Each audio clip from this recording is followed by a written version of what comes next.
বার্মিংহামের old সলের Jalalia সুন্নি জামে মসজিদ ও Islamic education সেন্টারের উদ্যোগে দারুল কিরাত মুজিদিয়া ফুলতলী ট্রাস্ট ইউকে অনুমোদিত সামারকালীন ইন্টেন্সিভ কিরাত অ্যান্ড তাজবিদ কোর্সের অ্যাওয়ার্ড সেরেমনি অনুষ্ঠিত হয়েছে।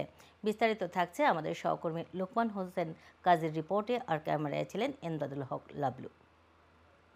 প্রতি বছরের ন্যায় এবারও বার্মিংহামের অলসলের জালালিয়া সুন্নি জামিয়া মসজিদ ও ইসলামিক সেন্টারের উদ্যোগে দারুল কিরাত কোর্সের সমাপনী অনুষ্ঠানে সার্টিফিকেট প্রদান ও পুরস্কার বিতরণী অনুষ্ঠান অনুষ্ঠিত হয়েছে।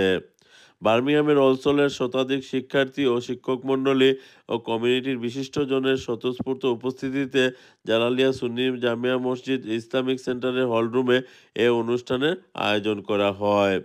অনুষ্ঠানের শুরুতেই পবিত্র কোরআন থেকে তেলাওয়াত করেন কারি মোহাম্মদ নাকিব সাদি আর নাশিদ পরিবেশন করেন সেন্টারের ছাত্রছাত্রীবৃন্দ। অনুষ্ঠানে প্রায় শতাধিক শিক্ষার্থীকে জামাতে সূরা থেকে জামাতে খামিস পর্যন্ত কারিসহ বিভিন্ন স্তরের কোর্স সম্পন্ন করায় শিক্ষার্থীদের মধ্যে সনদ ও অ্যাওয়ার্ড প্রদান করা হয়। এ সময় শিক্ষার্থীরা অভিভাবকদের মধ্যে এক অন্যরকম অনুভূতিও লক্ষ্য করা যায়। দারুল কিরাত সেন্টারের প্রেসিডেন্ট হাজী হযরত মাওলানা আব্দুল আলীর সভাপতিত্বে শাখার দারুল কিরাতের প্রধান নাজিম ও হেড কারি আলহাজ এটিএম সাদুদ্দিনের পরিচালনায় অনুষ্ঠিত অ্যাওয়ার্ড অনুষ্ঠানে অন্যান্যদের মধ্যে উপস্থিত ছিলেন মসজিদ কমিটির সদস্য হাজী গয়াস মিয়া, হাজী আব্দুল কাদির, হাজী মোহাম্মদ আহসান, হাজী কাউসার আহমেদ, আব্দুর রউফ, হাজী আবু সাইদ, হাজী ফয়াজ উল্লাহ, হাজী মুক্তার আলী, খলিলুর রহমান শাহীন প্রমুখ।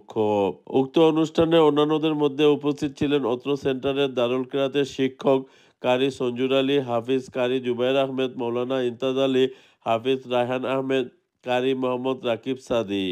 প্রায় ১০০ জন ছাত্রছাত্রী আমরা এবার অংশগ্রহণ করছেন। তার মধ্যে সার্টিফিকেট বিতরণ করা হয়েছে এবং জামাতে খামিস এবং জামাতে সাদিসও ফার্স্ট ডিভিশন, সেকেন্ড ডিভিশন পাইছেন। Now a qualified Qari, Alhamdulillah. This year I've passed my final exams. Thank you to সবাই বক্তারা বলেন, কোরআন বিশুদ্ধভাবে শেখা ও শেখানোকে সর্বোত্তম বলে বিবেচনা করা হয়েছে। বার্মিংহামের অলসল থেকে ফিরে লোকমান হোসেন কাজী, আইওয়ান টিভি।